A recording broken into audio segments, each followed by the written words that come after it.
আসসালামু আলাইকুম এভরিওয়ান, কেমন আছেন সবাই? দেশি ফুড ব্লগসে আপনাদেরকে স্বাগতম। আজকে আমি আপনাদের সাথে শেয়ার করতে যাচ্ছি অল্প মশলায় লাউ আর মসুর ডালের মিশ্রণে একটি সুস্বাদু রেসিপি।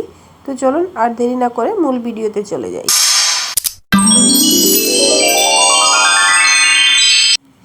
এখানে 1 কাপ পরিমাণে মসুর ডাল নিয়েছি। ডালটা প্রথমে ভালো করে ধুয়ে পরিষ্কার করে নিয়েছি। এতে দিয়ে দিব পর্যাপ্ত পরিমাণে পানি। 1 কাপ মসুর ডালে আমি 1.5 লিটার পরিমাণে পানি অ্যাড করেছি। এবার দিয়ে দিব রসুন কুচি, একটা পেঁয়াজ কুচি, আর দিয়ে দিব 2টো কাঁচামরিচ।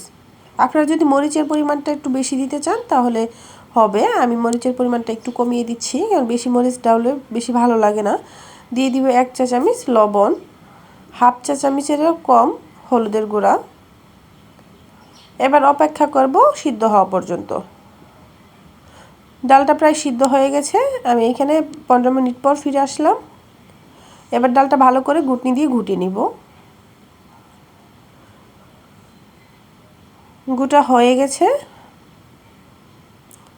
এবার অ্যাড করে দিব কেটে রাখা লাউগুলো।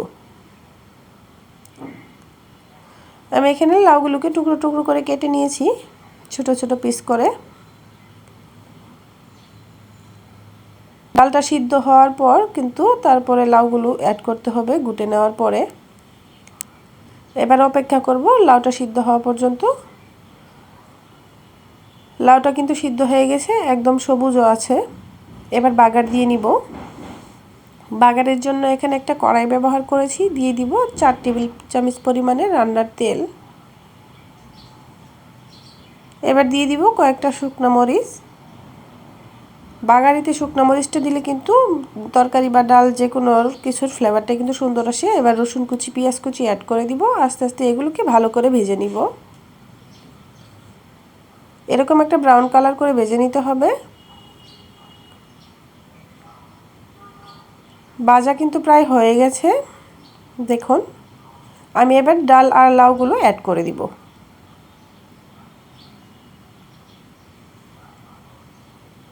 খুবই অল্প মশলায়, কম মশলায় এই রেসিপিটি আমি আপনাদের সাথে শেয়ার করছি। অত্যন্ত সুস্বাদু একটি রেসিপি। এবার অ্যাড করে দিব ধনেপাতা। কেউ যদি ধনেপাতা না পছন্দ করেন তাহলে কিন্তু অ্যাভয়েড করতে পারেন। এবার অপেক্ষা করব বলক দেওয়া পর্যন্ত। বলক দিয়ে দিয়েছে। আমি আপনাদেরকে দেখিয়ে দিচ্ছি ডালের ঘনত্বটা কতটুকু হয়েছে। দেখুন, ঠিক এরকম একটা ঘনত্ব আসলেই কিন্তু ডালটা নামিয়ে নিব। হয়ে গেছে ডালটা। আমি এবার একটা বাটিতে পরিবেশন করে নামিয়ে নিচ্ছি। অবশ্যই বাসায় ট্রাই করবেন এরকম একটি রেসিপি রান্না করার জন্য। সুস্বাদু একটি পুষ্টিকর রেসিপি, সবারই ভালো লাগবে। এবারে আমি একটা বাটিতে নিয়ে নিচ্ছি। দেখুন দেখতে কতটা সুন্দর লাগছে, খেতেও কিন্তু অনেক টেস্টি একটি রেসিপি। অবশ্যই বাসায় ট্রাই করবেন। এখনও যারা এইরকমভাবে মসুর ডাল দিয়ে লাউ রান্না করে খাননি তারা অবশ্যই ট্রাই করে দেখবেন। খুবই সুস্বাদু একটি রেসিপি। আর আমার রেসিপিটি যদি কারো ভালো লেগে থাকে অবশ্যই লাইক, কমেন্ট, সাবস্ক্রাইব করে দিবেন।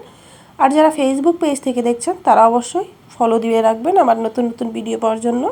আজকের রেসিপিটি এই পর্যন্তই। পরবর্তীতে আবারও কথা হবে নতুন কোনো রেসিপি নিয়ে। সেই পর্যন্ত আল্লাহ হাফেজ।